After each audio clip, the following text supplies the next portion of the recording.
One of my favorite creators in recent years has been Amanda Golka, or as you might know her, Swell Entertainment. She's a great creator, I highly recommend her stuff, go check her out if you haven't already. One of the videos she does each year that I really look forward to is a bit of a year in review for her channel, where she goes over how her channel performed that year in terms of views, watch hours, revenue, and trends she's noticed for herself. And I really like them even before I was doing this myself, because I'd like to be able to take a peek behind the curtain to see how these things work. So now that I'm the YouTuber, I wanted to do that myself. And since I was already going to be doing a Q&A video from the Donathon, I figured I'd combine the two.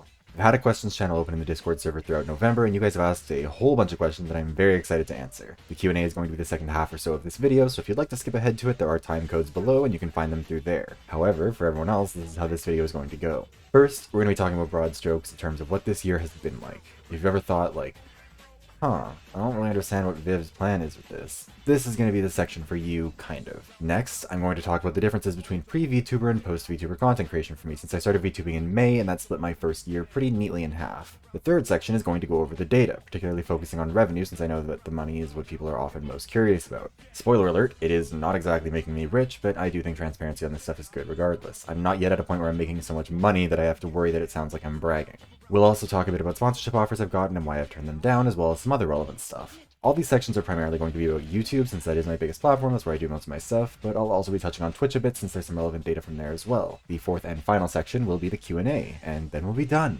As usual, before we start, quick channel update stuff. First, there's going to be a community games night with viewers on Twitch today. We'll be starting at 5:30 PM Mountain Time with some other Donathon rewards stuff while people trickle in before playing Crab Game at 6 PM, King of the Castle at 7:30 PM, and finishing up the night with Mario Kart 8 at 9 PM. King of the Castle and Crab Game don't require any purchase to play, so if you'd like to come by and hang out for a bit, come to twitch.tv/thevivross and say hi. Second, the December Members' Choice Poll is open now. Here are the 5 topics that are up for grabs this month, including 2 from top donors in the Donathon. The poll will run until midnight on the 7th, with the top 2 topics moving on to a runoff vote that'll end at midnight on the 10th, with the winner coming out on either the 15th or 22nd as an early Christmas present for you. If you'd like to learn more about the topics, I'll be going into them more at the end, and if you'd like to vote, you can get a channel membership for $5 a month by clicking the join button below.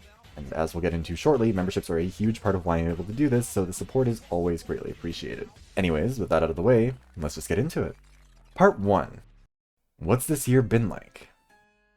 Now, some people know that I had a channel before a year ago, but that channel is long since gone and deleted. This one is starting fresh. Technically, I had been uploading some gameplay videos on this channel starting on October 4th of 2022 when Overwatch 2 came out, but my first video essay came out on November 1st. This channel's never really been about my gameplay, so I removed all those videos after a while anyways, and we're just going to focus on the video essay stuff. So, first one came out on November 1st, 2022, and over the course of November it actually did pretty okay. It racked up about 2,000 views and was followed up by videos about monetization, expanding Overwatch's narrative universe, and luck. My plan with videos at this point in time was to try and publish videos every other week to see if I could get monetized within like 6 months, and if I couldn't, I'd reevaluate whether I should keep doing it and putting in that effort or just maybe be more casual about it. I also wasn't really planning on trying to push my content or promote myself very much until I had a few videos in the back catalog, because otherwise it's kind of hard to get people to stick around if you don't. And since I was planning on doing bi-weekly videos, that meant I'd be waiting until, February, March, that kind of area to really begin pushing and trying to promote myself. My logic was that it'd be better if I had a bit of a back catalog of content for people to find when they found me, and it'd be kind of a waste if I only had,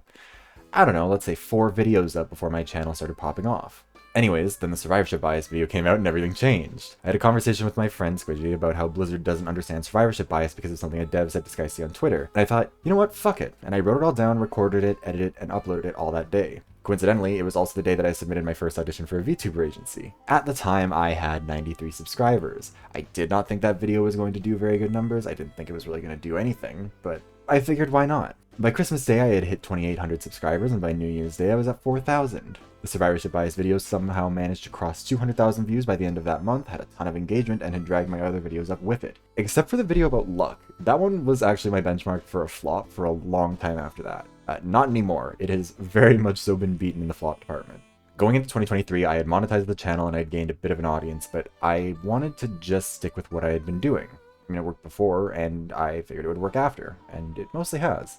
Now, the hard part of YouTube, or any kind of content creation really, isn't just being able to pop off. That's honestly just luck, and I had gotten very lucky. I have no qualms about admitting that that's what happened there. I think I make good videos. I think I made good videos when I popped off. But at the end of the day, getting picked up by the algorithm is luck. What's really hard, and does require a bit of personal skill in its own way, is maintaining the momentum after you pop off and not feeling awful about yourself once it starts to fall off. Like, obviously nothing was going to perform as well as Survivorship Bias did after that. 200,000 views for a channel my size is insane, and that's not a consistent thing. That's not going to happen every video. Nothing has performed as well as that video did, and all the next videos progressively performed worse than the previous one for pretty good while after that. The next big video was actually one of my favorites that I've done, the Dunning-Kruger study video. My school's semesters are a little bit weird because they're basically a month behind everyone else's, so they work, because I'm done now. But I had ended my semester in January, and as part of that semester, one of my big final projects was that I had to do a pilot study on a sociological topic related to media in some way. Most of the suggestions I was given by my professor were things like,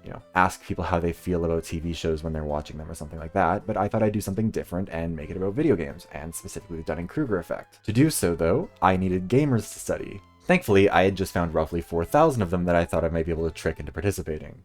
I lied and told them that it was for a video about ranked matchmaking and all that sort of stuff, and how ranked matchmaking wasn't working properly. Got a bunch of responses, and then in late February I published the video. And it is the most successful video I put out in 2023, and I honestly want to really revisit that study format for a video sometime, because it was a lot of fun. It's just that it's also very time consuming. Anyway, something to kind of note for the first few months of my channel is that it was a bit of a roller coaster. Like, I'd have a really good month, then a really weak month, then a good month, then a weak month. January, March, and May were really, really good for my channel, and February, April, and June were all pretty weak. A lot of that has to do with the algorithm, honestly.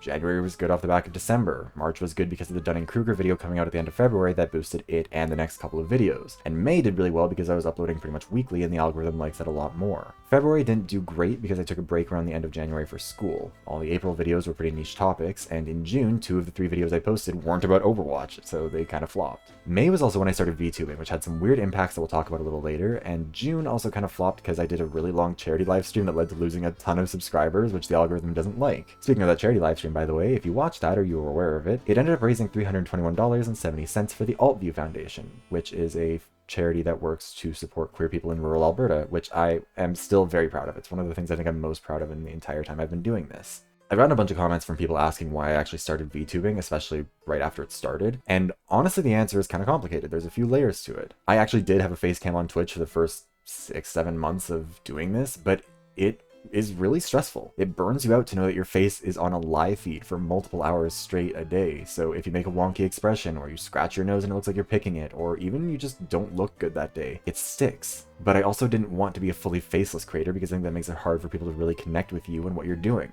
VTubing allows for a good middle ground because it allows me to have a face on the channel that is, in effect, my face. It's translating my face through VTube Studio to communicate my expressions and what I'm saying and what I'm doing. But it also allows me to be way more adventurous with my branding and identity and all this stuff. Like, if I had all these neon logos and stuff and I wasn't a VTuber, I think it would look pretty cringy to people, but when you're a VTuber, the cringe is honestly kind of inherent, so people roll with it a lot more. They're willing to accept it. I got to have this fun outfit and logo and branding and online identity, and what's more, when I don't want to deal with it, I get to take the uniform off like anything else. Something stressful about doing online content creation stuff is that it's really hard to separate the you that's on YouTube or Twitch or Twitter or wherever from the you that's going to the grocery store or hanging out with friends. Especially when YouTube's Creator Studio is constantly able to give you updates and reminders about how your channel's performing, and the Twitter app is always there, and the Twitch app is always there. VTubing allows me to turn on VTube Studio and put on the uniform of content creation, just like I used to put on the apron at Starbucks. And then, when I'm done, I turn it off. I take off the uniform. I go back to being me. It has genuinely helped a lot with the mental side of things to be able to put that aside and to take it off. Ultimately, though, it kind of came down to what I mentioned earlier about auditioning for VTuber agencies. I auditioned on a whim, not thinking I'd actually get in. In fact, I auditioned twice. Didn't get a call back on either of them, and that was what I expected. I had a small channel. I did not have a very good audition. There's a reason why I've deleted those and will never be showing them to anyone. They were bad. I know why I didn't get picked. And I expected not to get picked, but I didn't expect to feel so disappointed when I didn't get it. I kind of realized through that it was something I wanted to do, so I started making plans in January for the transition. It was always planned for May 12th. It was always planned to be part of that character design video.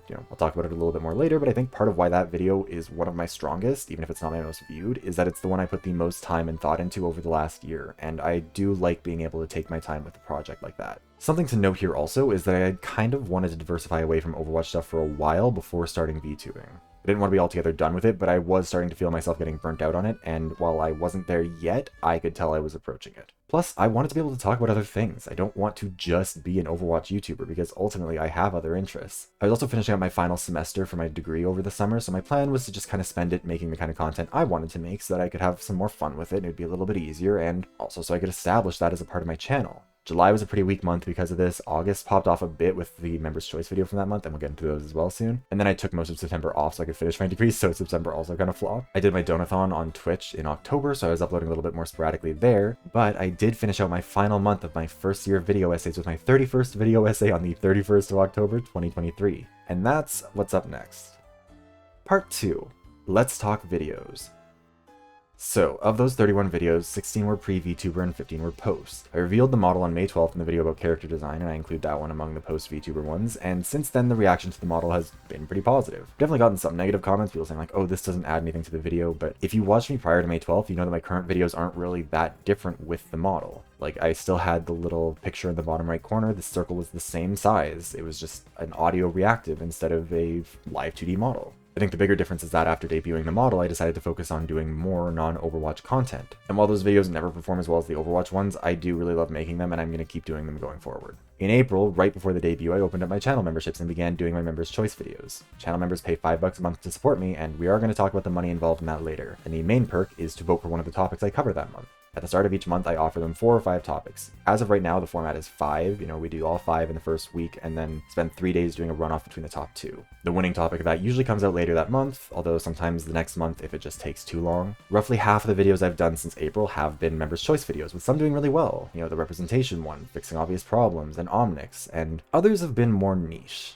Clue, Spike Chunsoft, politics, etc. The Members' Choice videos are always a really fun process, especially because of how topics kind of rise and fall over time. For example, the 999/Spike Chunsoft topic appeared in all 5 of the first polls before it finally won, and it just slowly climbed up the leaderboard. And the Cosmetics and Classism video appeared 4 times before finally winning. In fact, August is the only month where the winning topic wasn't one of those 2 videos and had never beaten either of them in a poll. Politics, Omnix, Clue, and Representation all beat the Spike Chunsoft topic, and Philosophy and How to Use Your Characters both beat Cosmetics and Classism. Anyways, I could ramble about this stuff for ages. I really think it's fun to kind of see how people have shifted their opinion on what they want, but I'll move on from that for now. Also, I just want to address something about my thumbnails, since I still occasionally get comments about them. I am not a graphic designer, and I can't make a genuinely, sincerely good thumbnail. So, instead, I have been usually deliberately trying to aim for "it's so deranged that I kinda need to click on it to see what's happening" vibes with my thumbnails. Sometimes it really works, and I think to a surprising extent to people, like with the "Why Developers Don't Fix Obvious Problems" video, or the "Why Balancing Overwatch is So Hard" video, and obviously survivorship bias. And other times it hasn't, like with the Video Games Luck and Shiny Pokemon video, or Let's Talk About Monroe.app, both of which actually won previous ugliest thumbnail tournaments that I ran on my channel. Speaking of, I actually do need to run one of those again because I've been putting that off. So, starting on Monday, December 4th, we'll be running another ugliest thumbnail tournament between these 9 thumbnails. I don't include thumbnails in this if they prominently feature art that I've commissioned from an artist, since that seems mean, and also I really like that art, and I don't think they'd really be good competition. The way this works is that there'll be polls on Monday, Tuesday, and Wednesday with 3 thumbnails each, with the winning thumbnail from each poll going into the finals on Thursday and the winner being announced on Friday. Anyways, back on topic. Out of the first half of my videos, the clear top performer was survivorship bias in terms of every analytic. Or I should say almost every analytic, but we'll get to that in a second. I've already talked about it a bit, but it still feels surreal to think back on what it was like a year ago to watch that video climb way out of control, out of nowhere. However, it wasn't really my favorite out of those videos. My favorite, actually, was the Overwatch: A Failure in Expanding a Universe video, honestly. I liked how it was edited together, I enjoyed getting to reference a few different pieces of media, and it was just a lot of fun. Like, to me, I think that's one of my best ones. It's also one of my favorite thumbnails. If I'm being really honest, I think the biggest difference between those videos and the new ones is that I had a lot more time to work on those ones, and I think it made them a lot more fun to edit. They were also typically shorter videos, which meant I could afford to dedicate more time to the whole process because it wouldn't take that long to put in that much detail and effort for a half-hour video. Lately, I kind of have realized I've been trying to crunch a bit too much in terms of having a shorter turnaround and longer videos, and it has led to some more minimal editing, which is a shame because I do really enjoy it when I give myself the time to do it properly. That's a big part of why I'm going to be going back to bi-weekly videos going forward pretty soon, and trying to keep them shorter as well. I like to try out going weekly every once in a while just to kind of see what it would look like for my channel in terms of performance, but it just puts too much crunch on me, and it's not worth it, and I don't think it makes my best stuff. Anyways, the biggest success of the first 6-ish months was the survivorship bias video, and the biggest flop was the video about Monroe. No surprises there, it was a niche rant video. Post VTuber debut, the videos shifted a bit to be more broad in terms of topic, like we said, and it's definitely led to more flops. The luck video is no longer my metric for flopping. The Quantum Redshift video, unsurprisingly, did not perform well. Turns out that this, very obscure, small, original Xbox title was maybe a bit too niche of a topic, even though honestly I think it is one of my favorites since I started VTubing. I liked how I edited that one, I had a lot of fun with it. Oh well. That video actually really struggled to just get up to 1,000 views, which I thought was kind of funny because, usually my videos can get that within the first few hours. But oh well, it is what it is. The Glue video also flopped, and that was another one I really enjoyed doing because I really like the topic, I really like the idea, and I don't mind if it does flop. The character design video is probably the video I've put the most thought and planning and effort into out of just about anything on my channel, and I think it really shows. It's almost certainly my favorite from the last few months, unless I'm just forgetting something.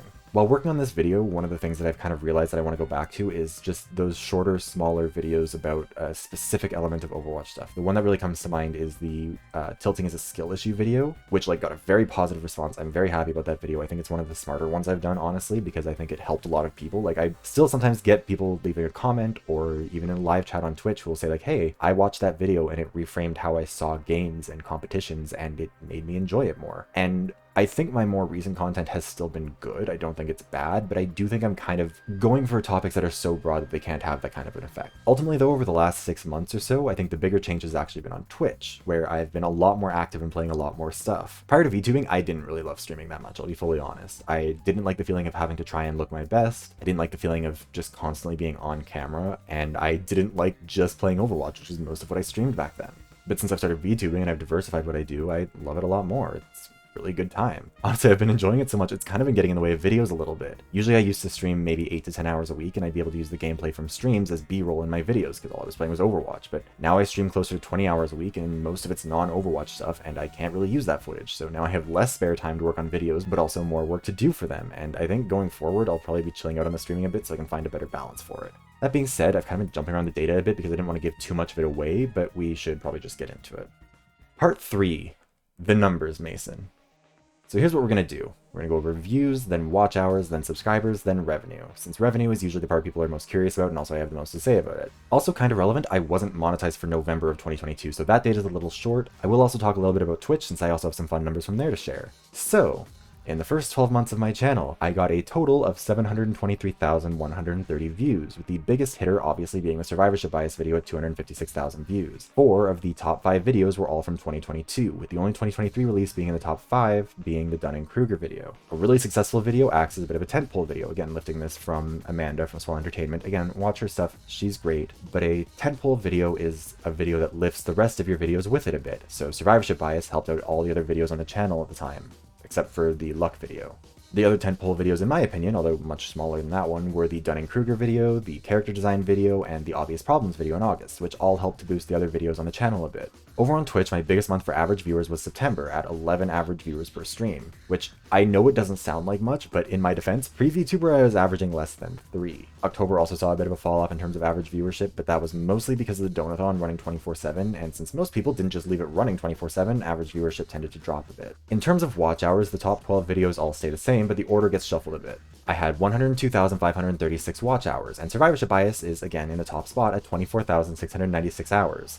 For context, for those playing the home game, that's nearly 3 full years of watch time just on that one video. The reason the list got shuffled is mainly that I make longer videos these days, so stuff like the character design video and the Omnix video get more watch hours, because they're just longer, you don't need as many views to get them as high. Over on Twitch, people have watched 5,626 hours, a majority of which also came during the Donathon. Now, YouTube does technically track which videos people subscribed on, but most subscribers don't subscribe through a specific video, which I found kind of surprising, honestly, because to me that's usually what I do, but most people will click through the channel page or whatever else to subscribe. Maybe that's just me, maybe that's just my channel, people are weird about that, but yeah, most of the time it doesn't happen. However, an interesting change compared to our other metrics is that the Information Vacuum video, which was the one that came out right after the Survivorship Bias video, is actually the one with the second most subscribers attached to it for some reason. I think I must have said, don't forget to subscribe at the beginning, which maybe I should do that more often now, but yeah, that one has a lot more subscribers than it really seems like it should in terms of its views and everything else. I think part of that is also because it came out right after a big video, so a bunch of people watched Survivorship Bias, didn't subscribe because they were like, oh, this video is good, but whatever. And then when Information Vacuum came out, they watched that one and they're like, oh, okay, this person can make content I do enjoy, so they did subscribe there. I'm not sure why exactly, like there's no way to do a survey about that really. That's a topic for another day. Again, in terms of subscribers, things have generally been pretty slow and steady for the last few months since hitting 10K, although October was actually a net loss month for subscribers at -3. Subscriber growth is kind of a weird thing, and I know people obviously talk about it as one of the bigger, more important metrics, like, you know, how many subscribers do you have? Are you a big or small creator? But something I kind of want to emphasize, and something that I remind myself when I feel bad about not growing fast enough or whatever, is I got more views on a video I released when I had 93 subscribers than I have on any video since hitting 10K. Subscriber count obviously helps with some stuff, but it's not the end-all be-all. And you can perform well with few, you can do poorly with many. On Twitch, I have gained a grand total of 637 followers since, you know, restarting my channel and getting active again, although Twitch doesn't track people who unfollow, so that number is a bit inflated. In terms of revenue, this is the fun one. Keep in mind, again, I only got monetized on December 24th of 2022. This was after I had gotten most of the views for the Survivorship Bias video, unfortunately, so there are definitely some differences between this and the other stats. Also, ad rates fluctuate a lot. Some videos have multiple ad breaks as opposed to shorter ones that just have the, you know, beginning and end or whatever. So, across the whole channel, I pulled in a total of $2,855. However, important caveat here, the biggest earner from the year was the charity livestream at $316.84, which I obviously didn't keep. In terms of videos, the top earner was the Dunning-Kruger video at $271.51.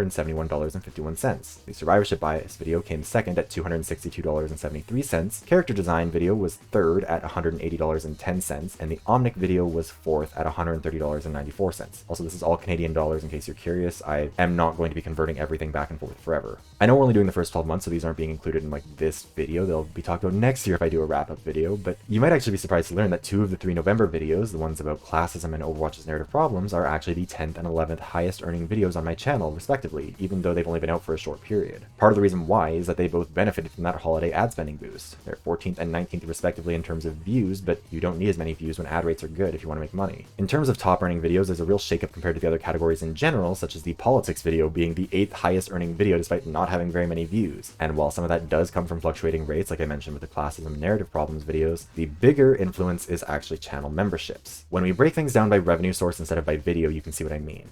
Again, June is a bit of an outlier because of the charity stream and a bunch of super chats happening as part of that, but overall the top revenue source was watch page ads, followed by memberships and YouTube Premium. Super stickers, chats, and thanks are basically just donations attached to stickers, live chat messages, and comments respectively. The first 2 are only for live streams, so I haven't had much of that since I stopped streaming on here, and super thanks are pretty rare. The thing I really want to hone in on though is memberships. The YouTube only pays out once a month, and it'll only do so if you've earned at least $100. If you haven't, it'll, you know, accumulate the amount of money that you have gotten, and it'll sit in your balance until you eventually do earn $100. And again, it only reevaluates that once a month. If you make $90 in February, you know, hypothetically speaking, you won't get paid for February.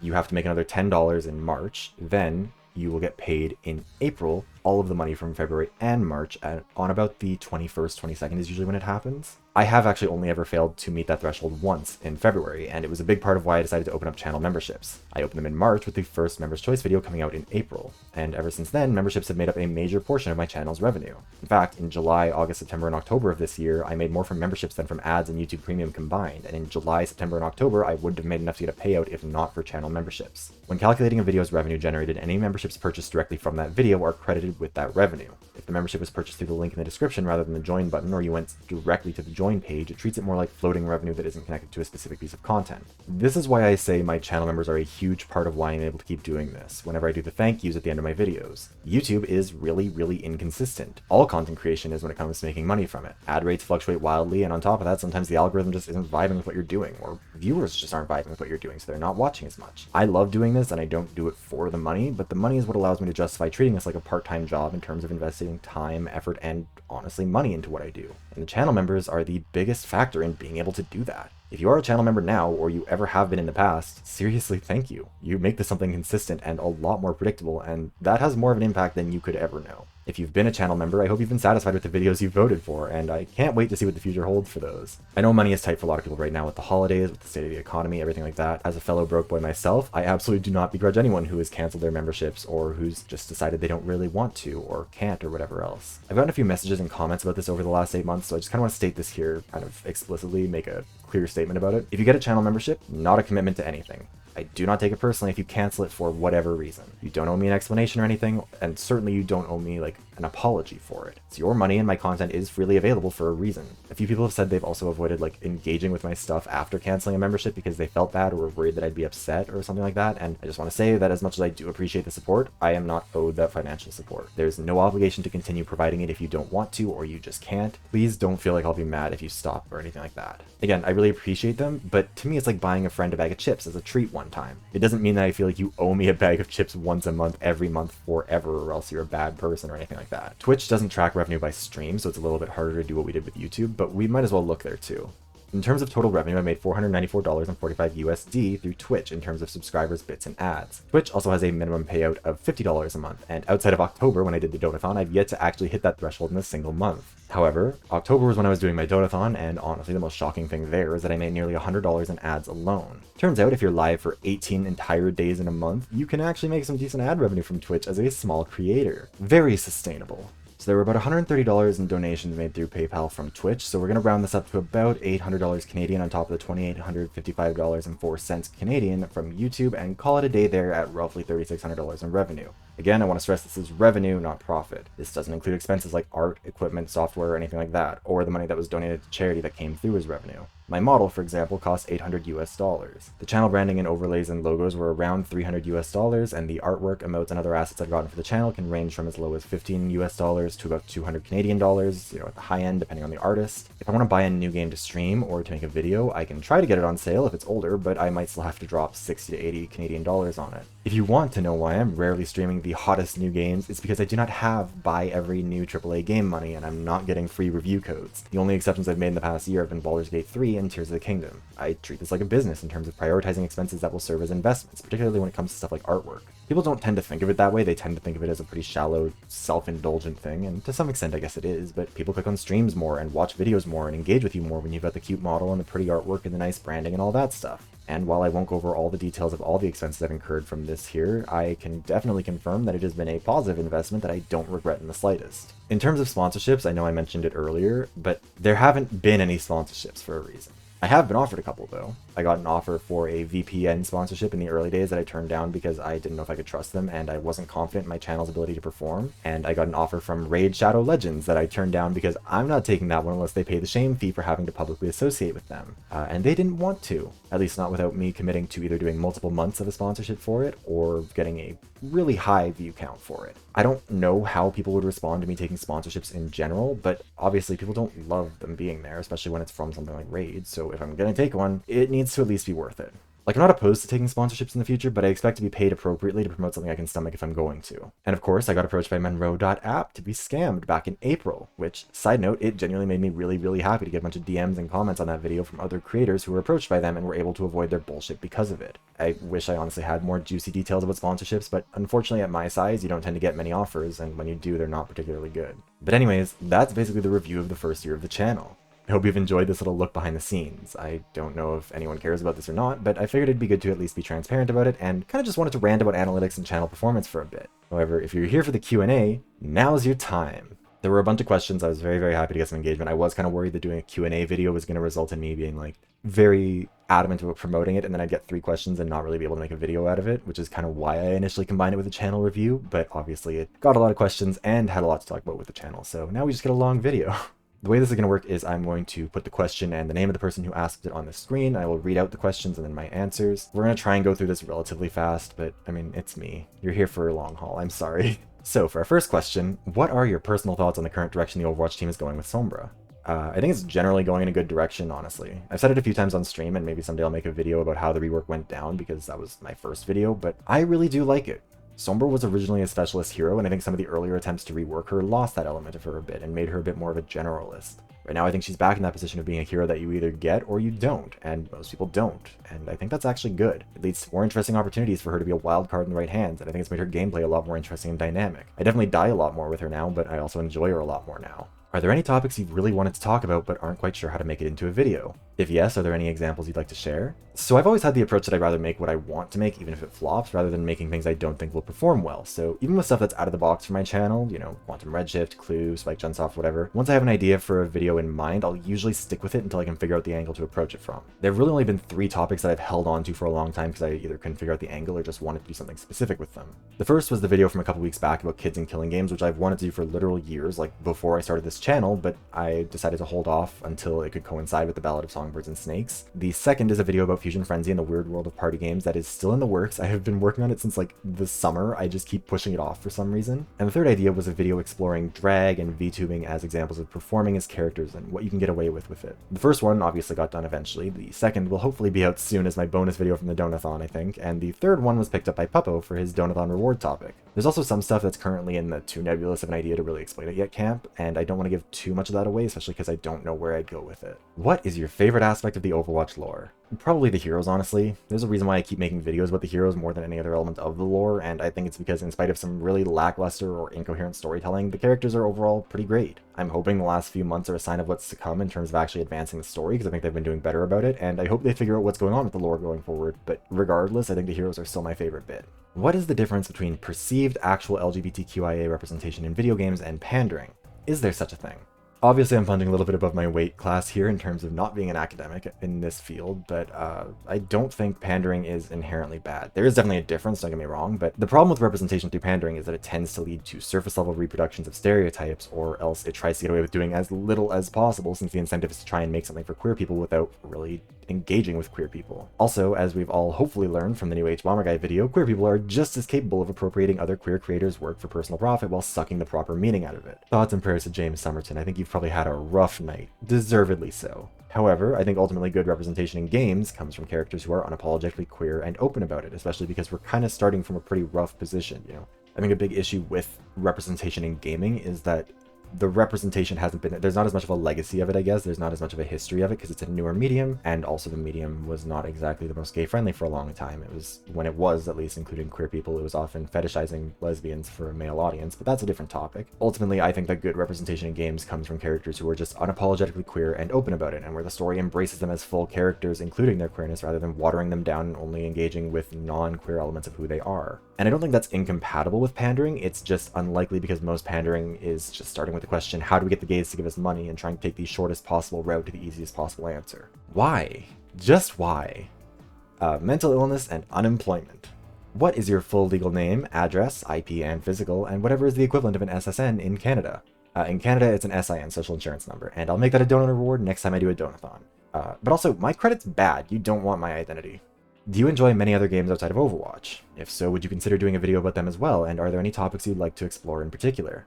Honestly, I think Overwatch is the game I least enjoy playing out of the ones I currently regularly play. I play it a lot because that's ultimately what I need to do for this channel. I recognize that's where my audience comes from, especially on YouTube, so it's just kind of what comes with it. I get it. I don't hate it or anything like that, but there's a reason why I only do it once a week now, because that's an amount that I can stomach. But I didn't realize how much I love streaming and content creation until I broadened my horizons and stopped limiting myself to Overwatch. I have already made a couple videos about other games, like the Spike Chunsoft one, obviously, and we talked about the Quantum Redshift one, stuff like that. And while those videos usually don't do as well, because again, I get it, my audience is Overwatch, I really do enjoy talking about them.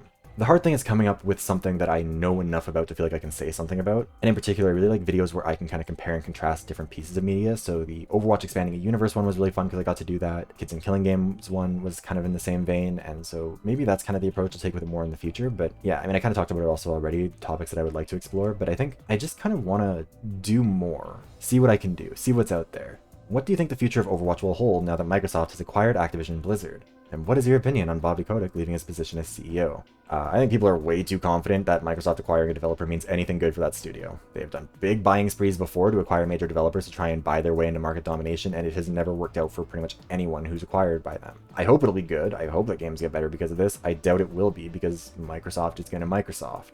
Speaking of Bobby Kotick, he should be in prison, and I think it's bullshit that he gets this massive golden parachute instead, but anything that sends him further away from a position of control and authority over other people is a good change. I want Blizzard to be better, I just have no faith in Microsoft on this. What or who inspires you, and what people influence you in the way you make content? My inspiration comes from having way too many opinions and needing a way to vent them from my system, honestly. In terms of influences, there are a lot of creators that have influenced me, particularly as a video essayist. People like ContraPoints, PhilosophyTube, HBomberGuy, Folding Ideas, Sarah Zed, Jenny Nicholson, Maggie Mae Fish, people like that. But I think probably the biggest influence on my content is Brian David Gilbert in terms of how I approach what I make and the topics I do. The Unraveled series on Polygon is one of my favorites on YouTube, and I am very sad that it's over, even though it's been over for a while now. But I think you can see in a lot of my videos that I take a lot of inspiration from that whole concept of, technically we're talking about a video game, but actually we're talking about something bigger, like narrative structures or how to retire. Who is a better gay icon and why? The actual LGBTQIA plus heroes from Overwatch or Symmetra? The question is homophobic, it's obviously Symmetra, and I don't think we need to explain why. I think we know. The girls who know, and the girls who don't know, don't. Who is your favorite YouTube member or Twitch subscriber? My love is for sale to the highest bidder, so technically it is Destiny for being the top Donathon contributor, which, speaking of, I can't wait for the video that Destiny chose to come out in December. It's a really cool topic, I am super happy about it, and I think you guys will all really enjoy it when it does come out. Out of Gaslight, Gatekeep, Girlboss, which do you feel you embody the most? Also, when are we getting your VTuber lore? I kind of had my own answer to this, but I asked some friends about it on stream and they all instantly said Gaslighter, so I think they've answered for me. In my defense, I don't gaslight people, I just could if it became necessary for some reason, I guess. VTuber lore will happen eventually, probably, maybe, depends on whether or not I can find a way to present it that I'm happy with. Maybe I'll make a fun little ARG for you guys to follow someday, that'd be cute, like a little Sombra throwback, I have two questions. First, what would be your dream meta? Second, what's your thoughts on Mauga? My dream meta for the general player base is one where there's nothing required, honestly. I think the ideal state of balance for Overwatch, or really any game like Overwatch, is one where people who are good enough with a hero and willing to coordinate and cooperate with their team can make it work. Failing that, I think the best metas to both play in and watch are metas that are fast-paced and chaotic and messy, not something that's slow and methodical where you're just waiting for someone to get chipped down. Like, I'm not playing Overwatch so I can play a 15-minute chip game. I want to see big plays and people panicking and reacting and trying to recover. Mauga's great, and I am extremely jealous of Baptiste. One question, what's the most annoying thing you know/can think of? If you chew with your mouth open, especially into your mic while we are on a call together, I do want you to know I have thought about setting you on fire. How do you get into just, making content? Did you always want to grow an audience, or just put videos out there about things on your mind? I see people younger than me popping off on YouTube and stuff, and I feel like there should be nothing holding me back from starting. Okay, so this is a longer answer than I really meant to do for most of the Q&A stuff, but I think I didn't really address it in the video itself, like in the channel recap/review, and I do want to talk about it a bit. Because honestly, you kind of gotta just do it. Don't worry about trying to make it big, don't focus on trying to make what you think people want, do you, do it unapologetically. Personally, I kind of just started making stuff because I wanted an outlet for all the thoughts I had, and because I enjoy working with social media. Like, I studied communications, it's kind of my field, so I figured this would be good practice with social media platforms that I could hopefully put towards a future job since I wanted to work in comms, and in the end it has helped me there. I don't think anyone should get into YouTube with the goal of popping off and making it big, because you will only get stressed and frustrated and burnt out with that approach. Do it because you enjoy the process and the product, not because you want to see the numbers get big. I think a big part of why I've been as successful as I have been, which to be clear is still very small scale in the realm of YouTube, is also that I do my own thing. And my biggest suggestion to anyone who wants to do it is just at all costs, avoid being a knockoff of someone else. This isn't even talking about plagiarism, this isn't talking about that kind of thing. Just don't be like Stylosa Light. If somebody wanted Stylosa Light, why wouldn't they just go watch Stylosa? Like, at the end of the day, it's more important to have a point of view and a perspective and a willingness to do what you think will work best for you, not just copying what's worked for other people. Not even just for, ethical reasons, although ethically, don't steal, but because people don't want to watch the store brand version of someone they already like. Like, I joke about my thumbnails being ugly a lot, but the reality is that I don't think anyone would have clicked on a lot of my videos if they looked like normal Overwatch thumbnails. They're ugly, and I love them, and people remember them, because even though they're terrible, they're also impossible to confuse with other creators in the space. Also, part of why I'm able to enjoy this is that I don't just make what I think will work well in the algorithm. I make what I want to make, and sometimes I do it knowing it won't perform as well. Not every song on the album can be the lead single, and sometimes I put out a video that I know will become a bit of a deep cut for people who are really dedicated to the channel, even if most people won't care for it. Make sure to set reasonable schedules for yourself as well, and stick to them. I try to stick to bi-weekly videos because it's consistently manageable, and I think it's a good rate of uploads, although sometimes I fall to weakness and try and do weekly stuff for some stupid reason. If you do want to get into it, make sure to set a schedule from the start so you don't overwork yourself and burn yourself out on it, or so that you don't get obsessive about a single video and work for months on it only for it not to perform as well as you'd like. Also, quality over quantity. If you're a small creator who's just starting out, a schedule is mostly just for your own sake, it's not for viewers because you don't have that many. Make sure that you're making videos that you can be proud of so that if your channel does get picked up, like what happened with mine, and other people start looking at your older videos again, they can find things that they can be like, oh, okay, cool, this person is good. Don't publish a million shitty videos, publish 5 good ones, Last thing, but before you even start, seriously ask yourself if you're going to be okay with it if you flop. And when you flop, because even if you do succeed, you will you can't all be Mr. Beast. I got lucky that the algorithm picked me up really early, and lots of much better creators before and after me are never going to get that lucky break. And crucially, I've never really gotten it again either. Survivorship Bias has as many views as 26 videos on my channel combined, and only one of my top 5 most viewed videos came out in 2023. 4 of them all blew up in the same 2 to 3 weeks in December because I won that algorithmic lottery. And crucially, Survivorship Bias is not my best video. I don't think anyone would argue it is. Like, the best video didn't pop off. It was just a video that popped off. You've kind of got to accept that, the things you work the hardest on, the things you spend the most time on, the things that you are oftentimes the most proud of are not going to be the most successful, even if you do find success. The hardest part about all this stuff for a lot of people, including myself, is being able to shrug it off and keep going, not just until you get your first big video that pops off, but also after that when the channel slows back down. You talk a decent amount about schooling in regards to scheduling time for videos and streaming, but I don't know if we've ever gotten that much info on what you're doing. What's your major/main focus and what's your favorite part of it, why you chose it. Also, we already know you're the somber guy, but who are your preferred tanks and support? I actually graduated with a Bachelor of Arts in Communications in September, so that's my study, that's my major. I also am getting a university certificate in public administration, and I've bounced around a bit before ending up here. Before finishing my communications degree, I also spent a couple years each studying political science and finance. I wanted to originally go into politics and actually ran for office, hence the poli-sci and finance, but eventually landed on communications because I found that was what I really enjoyed and what I think I'm good at. It's a hard field to really explain because it's a little bit of everything. It's about how we tell stories in different media, about how communication technology affects how we perceive each other in the world, how and why we produce art for each other, and so much more. Yeah, and as far as preferred tanks and supports, I'd say that for supports, it's probably Ana, honestly, maybe Kiriko, and for tanks, either D.Va or Zarya, depending on the mood. What animal do you think you could take in a fight? I'm really mad that you specified that it's in a fight, because I was going to make a joke about Halsin in bear form, but honestly, my biggest challenge with this one is that most animals I could beat up would make me feel bad if I punched them. Like, yeah, in theory, I could probably punch out a small dog, or like chuck a cat into a wall if it came down to it, but in practice, I feel like a monster and I don't know if I could really go through with it, and I don't think that counts. I also don't want to be one of those people who's like, oh yeah, no, I could totally fight a bear, because like, obviously, no, I can't. I'm not one of those guys, I'm not stupid. So I think for me, and this might still be delusional, a swan or a Canada goose would be around the sweet spot in terms of I think I could probably beat it in a deathmatch, and I would not feel bad punching one of them, because both swans and Canadian geese are complete assholes, and I've had enough. Someone needs to teach them a lesson. They are vicious. I would certainly not be coming out of it unscathed, but I've got enough beef with them to be willing to finish the fight. Are there any side projects you want to do or even are doing? Things like making a game, writing a book, a comic, or anything of the sort? And if so, what are they, even if they're not feasible in the foreseeable future? I've actually written a couple books, like novels, when I was younger, but those are long since deleted now. I would really like to work on a visual novel at some point, though. It seems like kind of a fun intersection of the type of media that I enjoy and something I think I could write, and frankly is not too coding intensive. Like, there are other resources that you can use to build one, which to me is the real priority because I've tried coding and I'm so bad at it. I don't really have an idea of what it would be about, or I have ideas but I haven't fleshed them out because I just don't have the resources for it, but it's on the bucket list. What is the first game you played, or do you remember that? I'm not entirely sure if it was the literal first game because, my family's had game consoles around forever, but Hydro Thunder for the Sega Dreamcast is the first one I can remember specifically. I don't remember this process. The story has been relayed to me. I do remember playing it, but I went with my dad to buy it, and when we got home, it didn't work. So one of my parents called it a bum game. I went with him to return it. Keep in mind, it would have been like 2 or 3. No, 2. Because, yeah, I went with him to return it and apparently confidently informed the cashier that it was a bum game. Also called it Hydro Thunder. The first game I think I properly fell in love with on my own, rather than it being something my parents brought home for themselves or for me or whatever, would have been Fusion Frenzy. And a video on that is, like I said, eventually coming. Recently you talked a lot about skins, how to use characters still in the context of skins, and philosophy behind some topics including skins. So I wanted to see in general, covering these topics, in your opinion, what makes a bad skin, not in terms of visual/graphic quality or financially. To me, a bad skin is one that doesn't swing big and doesn't have a clear concept. I think that that's kind of what you need to have for a skin. Even if it isn't ultimately the best graphically or in terms of price or something like that, a bad skin is one that is unambitious. Like, one of my favorite skins in the game is still Los Muertos Sombra, and I think that comes down to having a unique idea and fully committing to it. And to me, that's where the best skins come from. A bad skin is one that's clearly just checking a box, rather than one that comes from a place of genuine creativity. Also, this isn't really super connected to that. I think it sucks when the skins are too desaturated. There are a lot of good ones in concept where the colors just get weirdly toned down, and again, I think part of why I love Los Muertos is that harsh contrast between the bright pinks and greens on the black base. And I love it so much that it's basically my current color scheme.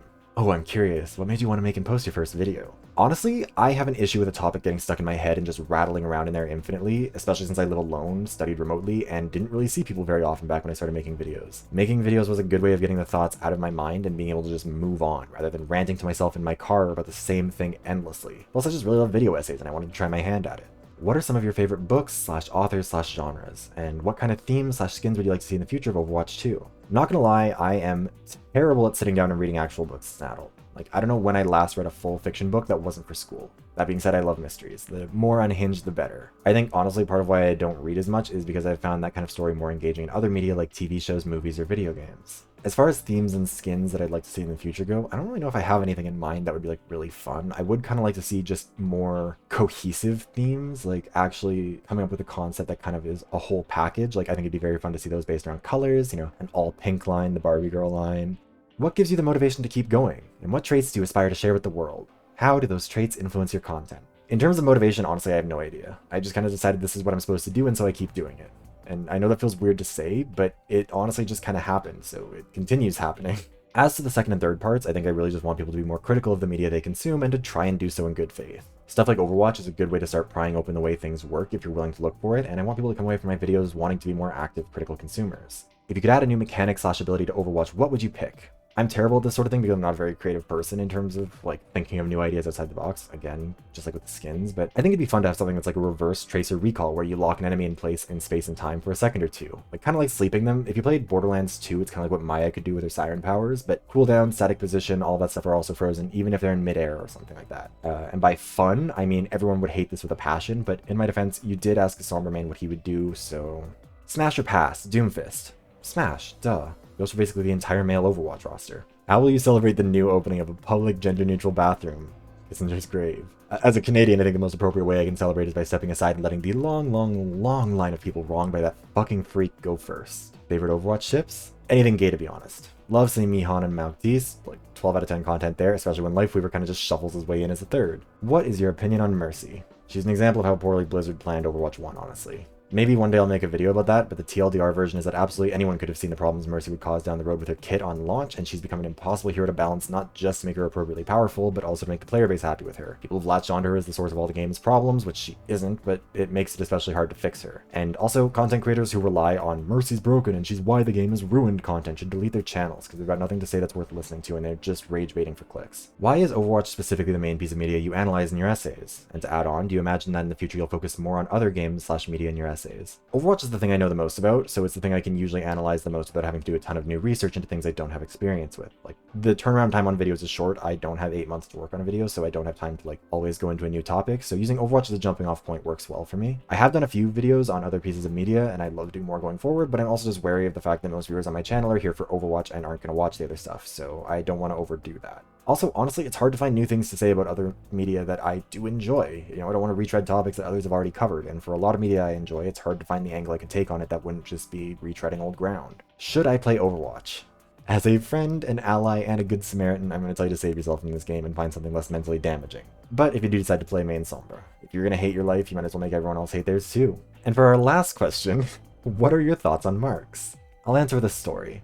I was studying political theory in my first year of university while making a shit minimum wage, barely being able to pay my bills, and the CEO of my company was making billions of dollars and burning it on the dumbest shit imaginable while my hours got cut so they didn't have to give me my benefits. One day I got home from work feeling like I was going to cry because I didn't think I could pay my rent to find a bunch of my course texts waiting for me at the door, including the Communist Manifesto. And now I'm a VTuber doing video essays about classism and the gays in Overwatch. Whether that's a cautionary tale about Marx's influence on my life is up to personal interpretation, but in the words of Helen Hendeper of Zaum, thank you to Marx and Engels for the political education. Anyways, that's where we're going to end this. Thank you for watching, and if I've gotten this out on time, you should consider stopping by Twitch for the community game night. We'll be playing a few different games, most of which are free to play, and I'd love to have you join us. Also, I talked about channel memberships earlier, and if you feel so inclined to become one, you're in luck, because a new Members' Choice poll has just opened for you to vote in. The topics are Cyberpunk 2077, the importance of understanding your genre. A topic that's appeared a couple times now, looking into how Cyberpunk 2077 missed the mark on the important themes of its genre in a way that undermined its narrative. I'm not toxic, I'm a nerd, the Liz Lemons of Overwatch. Another returning topic, this one focuses on how nerds, mostly non-derogatory, have often internalized being the underdog to the extent they fail to see when they're being the bully. Why people learn the wrong lessons from good data.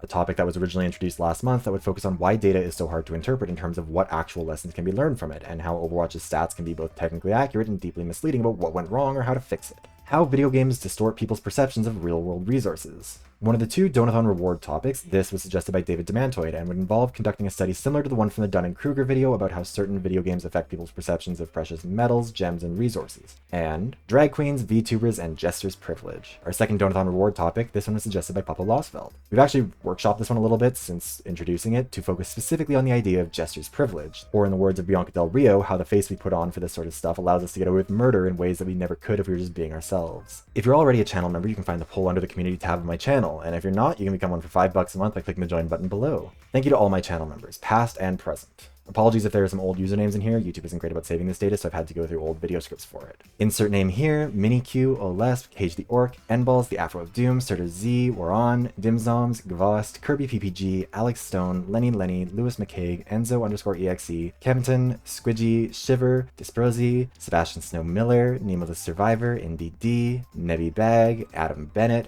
Destiny, Remy, Vamplin, Popsneck, Connor, Aiden Raddick, Checkmate77, Circo, Yoshi of the Wire, Nature Big Fan, Damp_Weasel, It's Peggy BTW, Windex the Great, Catlover192, Connor M, Sourdough, Hermano, Wisdom, Hibby, Canera_, Marsh Alice, Burfy Chan, Stickman34, Xander K, Scarlight, Luma Riley, Pandorana, Venus, Monkey12 Ninja, Cadence, Dem, Fish Toast, V, and The Leathers. Whether you're a channel member, a subscriber, or just stop by to watch this video, thank you very much, and I hope I'll see you around again soon.